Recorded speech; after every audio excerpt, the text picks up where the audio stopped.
Before we get to have a look at what's on the agenda for Peru's town meeting, we thought it was time to settle one question. How did the town of Peru get its name?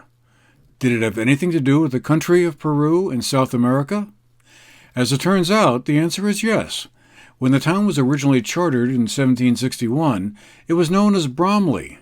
It didn't become an organized town until 1802. But the name of the town was changed in 1804 to Peru in order, according to Wikipedia, to associate with the South American nation, which at the time was considered a place of great wealth due to the silver mining industry that was based there. It turned out that Peru, Vermont didn't have much of a silver industry, but it did have logging and farmland, and eventually a ski area that restored the name of Bromley. That's settled, and to find out what's up this year for town meeting, we paid a virtual visit with Peru's town clerk, Jenny Freeman, who gave us the rundown. Anyway, as far as your town budget proposal goes, is there any major changes from last year in terms of the bottom line or what may be in it? Nothing in the standard budget. We do have, I'm just looking at our ballot right here. We do have one article that was put on the ballot that is different than usual. And it is a request. It says, shall the town of Peru vote a sum of money not to exceed $200,000 to construct a multi-use pavilion on the town green? And that is on there because the last 2 years, our fire department, completely on their own, has constructed an ice rink. And this year it was significantly larger than last year's kind of first run.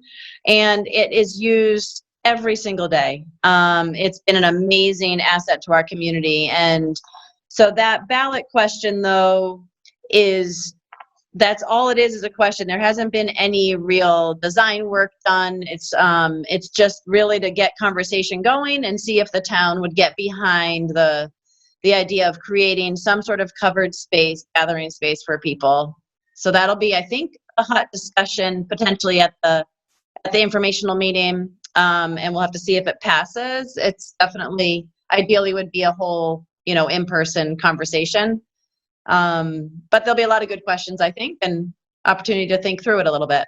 So it could pass or it may not because there's a lot of questions, but I think there's so much positive energy circulating around this that there's a chance that it could at least be a jumpstart. The cost of actually building something could be higher than that, but this is a great opportunity to kind of spark people's interests. And Lessing, do we have any contested races for select board or any of the other town offices? Not really. We have some new names, a few, but pretty simple ballot.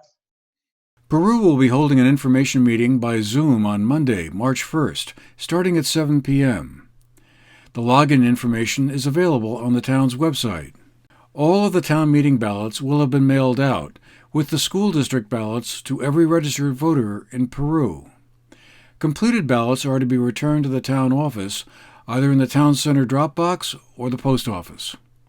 Voting will still be held on Tuesday, March 2nd, from 9 a.m. to 7 p.m. for those who would like to vote in person at the town hall. For the GNAT-TV News Project, I'm Andrew McKeever.